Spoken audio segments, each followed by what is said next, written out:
How do you find the love of your life? That's a good question. I was asked that multiple times. That's a popular question? Very. It always came up to the top. And I got asked that 3 times in a row, and I didn't have a good answer. And then I thought, why don't I have a good answer? Oh, I know why. Because that's a stupid question.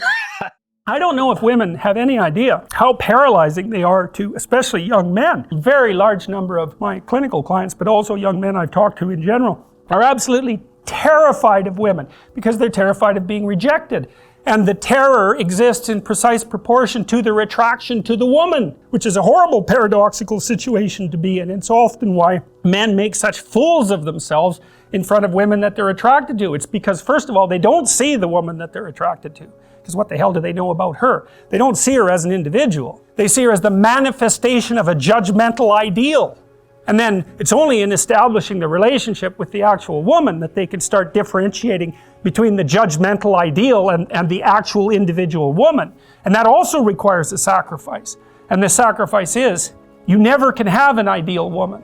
So to have a relationship with any woman, you have to sacrifice the relationship with the ideal woman. And you have to see the individual woman and separate her from the ideal. And that's the same thing that happens to the hero in Sleeping Beauty, right? He sees the evil queen who actually turns into the dragon of chaos.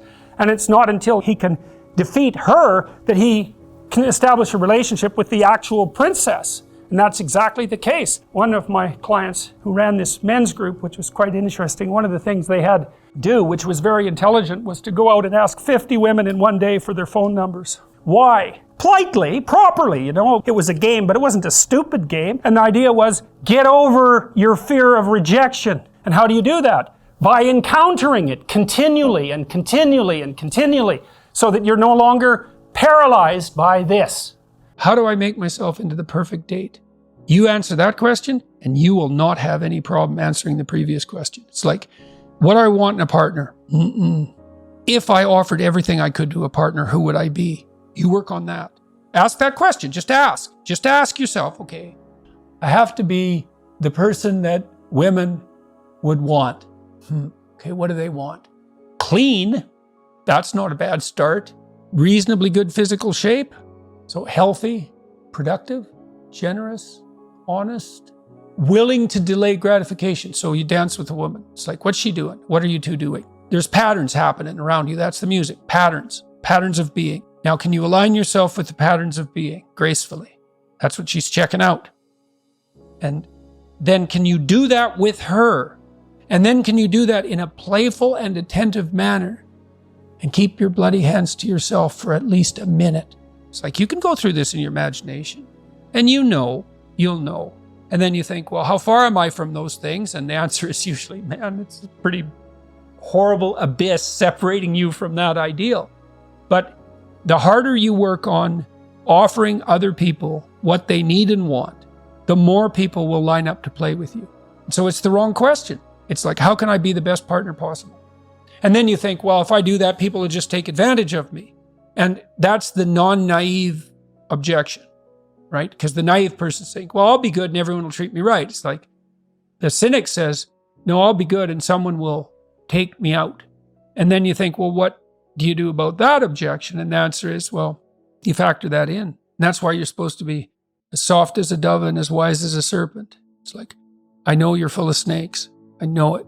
Maybe I know it more than you do, but we'll play anyways. Voluntarily, right? What's so cool about that is that even though the person you're dealing with is full of snakes, if you offer your hand in trust and it's real, you will evoke the best in them. And that's true even, I've dealt with people who are pretty damn criminal and pretty psychopathic and sometimes dangerously so.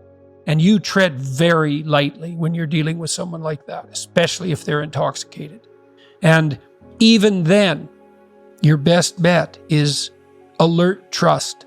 Like I had one client who was he was a paranoid psychopath. That's a bad combination. He was a bad guy, man. He had like 4 restraining orders on him. And restraining orders don't work on the sort of people that you put restraining orders on.